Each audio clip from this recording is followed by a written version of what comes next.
अभिवादन स्वीकार कीजिए ब्रजेश मिश्रा का और आप देखना शुरू कर चुके हैं द डिबेट। बहनों भाइयों, समाजवादी पार्टी में टिकटों को लेकर संग्राम है। मुरादाबाद से लेकर रामपुर तक एक जंग छिड़ी हुई है और अभी समाजवादी पार्टी ये तय नहीं कर पा रही कि उसका प्रत्याशी कौन होगा। एक एक सीट पर समाजवादी पार्टी की तरफ से 3-3 नॉमिनेशन हो रहे हैं और मुरादाबाद में हर 2 घंटे में किसी का टिकट कट रहा है और किसी को टिकट मिल रहा है।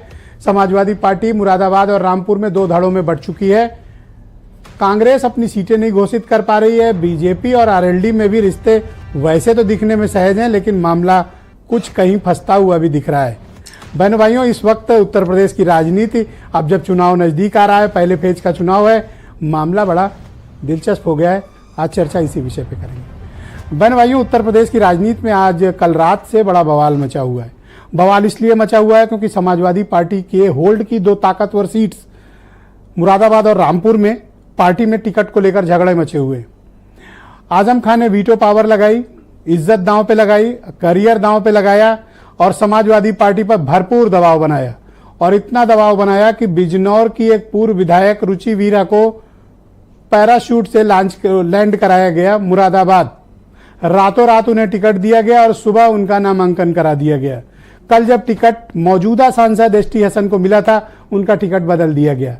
एसटी हसन कल नॉमिनेशन भी फाइल कर चुके हैं और आज उनका टिकट काट दिया गया।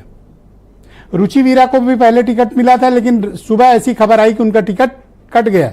लेकिन रुचि वीरा ने पूरी धाक के साथ, ताकत के साथ और दम के साथ, पूरे आत्मविश्वास के साथ नामांकन पत्र दाखिल किया और कहा टिकट तो उन्हीं को मिला है। ऐसा क्या हो गया कि रामपुर की लोकल यूनिट ने समाजवादी पार्टी के खिलाफ बगावत कर दी। कहा हम चुनाव नहीं लड़ेंगे, बहिष्कार करते हैं अगर राष्ट्रीय अध्यक्ष खुद लड़ने नहीं आते हैं। लेकिन जैसे ही रुचि वीरा का टिकट कंफर्म हुआ, लोकल यूनिट की बगावत का दूसरा स्वरूप देखने को मिला। आजम खां के सबसे खास आसिम रजा ने जाकर नामांकन दाखिल कर दिया। क्यों? क्योंकि दिल्ली के एक इमाम को समाजवादी पार्टी ने आजम खां की इच्छा के विपरीत सिंबल देकर चार्टर प्लेन से भेजा रामपुर। क्यों? क्योंकि आज नामांकन में 3 बजे आखिरी मियाद थी। तो जब ये बात आजम खां के खेमे को पता चली तो उन्होंने आसिम राजा के अलावा एक दूसरे व्यक्ति को भी, जो कहीं घर पे सो रहे थे, उनको जगाया गया और 2:30 बजे वो दौड़ते हुए कलेक्ट्रेट में दिखाई दिए और जाकर उन्होंने अपना नामांकन दाखिल किया। अब्दुल सलाम। तो आखिर चल क्या रहा है समाजवादी पार्टी के भीतर? ये जो 2 ताकतवर सीट थी, जो जिन पर वो बड़ी बढ़त बना सकते थे, इतनी आसानी से समाजवादी पार्टी ये सीट गंवाती हुई क्यों दिख रही है? आजम खां का दबाव है या समाजवादी पार्टी अब उनके दबाव को ठेलना चाहती है? कोशिश की थी, लेकिन समाजवादी पार्टी आजम खां से लड़ने में नाकाम रही। बहनों भाइयों, इन 2 सीट पर मुरादाबाद और रामपुर में समाजवादी पार्टी बीजेपी से नहीं, अपने में ही लड़ रही है। पहले ये आपस में लड़ेंगे, फिर इनमें से जो जीतेगा वो बीजेपी के सामने जाएगा। समाजवादी पार्टी का नेतृत्व जानते हुए भी इस सीट पर इस प्रकार के अनिर्णय की स्थिति में पहुंचा। लिहाजा जो मजबूत था, अब वही आपकी कमजोरी बन गई। उधर भारतीय जनता पार्टी और आरएलडी के बीच भी कुछ चल रहा है। क्या चल रहा है?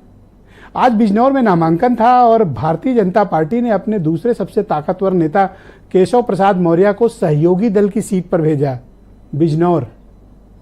लेकिन जयंत चौधरी वहां नहीं आए। क्यों नहीं आए? अभी तक जयंत चौधरी ने एक भी प्लेटफॉर्म भारतीय जनता पार्टी के साथ शेयर नहीं किया है, जबकि बीजेपी ने उदार मन दिखाते हुए केशव मौर्य को भेजा कहां? बिजनौर। लेकिन जयंत चौधरी वहां नहीं आए। उन्होंने अपना एक मिनिस्टर लगा दिया यूपी में, जो विधायक रहे अभी। तो ऐसा क्या फंसा हुआ इन दोनों के बीच कि जयंत चौधरी कोई प्लेटफॉर्म शेयर नहीं कर रहे हैं, तब जबकि उनकी अपनी ही सीट पर बिजनौर में आज नॉमिनेशन था? तो कुछ तो मामला फंसा हुआ है। वरुण गांधी भी पीलीभीत में आज जितिन प्रसाद के नामांकन से उन्होंने दूरी बनाई, कोई पक्ष में बयान नहीं दिया। हालांकि वो चुनाव नहीं लड़ रहे हैं, सीट गिव अप कर चुके हैं, लेकिन बीजेपी में जितिन प्रसाद के लिए खतरा भगवत शरण गंगवार बाद में है, वरुण गांधी पहले हैं। आंतरिक संघर्ष सब पार्टियों में रहेगा। कुछ का बड़ा विजिबल है और कुछ का घर के पर्दे के पीछे है। कांग्रेस के निर्णय की स्थिति देखिए, जिन सीट पर उनको ताकत मिलती है, दिल्ली में जिस सीट के दम पर गांधी फैमिली काबिज रही है, वो अमेठी और रायबरेली अनिर्णय की शिकार है। कार्यकर्ता, पदाधिकारी, समर्थक, वोट देने वाले लोग हैरान है कि ये लड़ेंगे यहां से, गांधी फैमिली नहीं लड़ेगी, घर के लोग लड़ेंगे, बाहर के लोग लड़ेंगे। यह असमंजस क्यों है? और असमंजस सभी जगह है, जिनका मैं अभी आपसे एक्सप्लेन करता हुआ आया हूं। कुछ स्टेटमेंट सुन लें, आज की चर्चा है बड़ी दिलचस्प।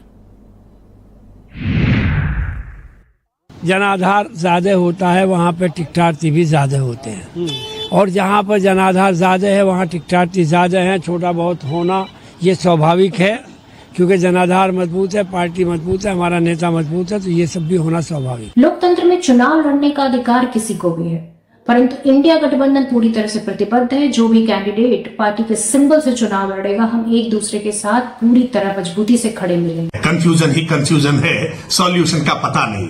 ये गाना आजकल समाजवादी पार्टी के भीतर बहुत गुनगुनाया जा रहा है। हर प्रत्याशी ये दावा कर रहा है कि वही समाजवादी पार्टी का अधिकृत प्रत्याशी है। ये तो भी पहले चरण का नॉमिनेशन है, तब ये दशा है। समाजवादी पार्टी जब जब चुनाव आता है तब तब सिर्फ फुटबॉल सतह पर आ जाती है, और ये सिर्फ फुटबॉल भारतीय जनता पार्टी के लिए विजय का मार्ग प्रशस्त करेंगे।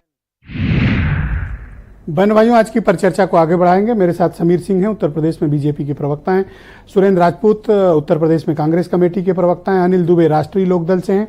मनीष मिश्रा जाने माने पत्रकार हैं, मुरादाबाद और बरेली में समाचार पत्र के संपादक रह चुके हैं और उधर की राजनीति को बेहतर समझते हैं।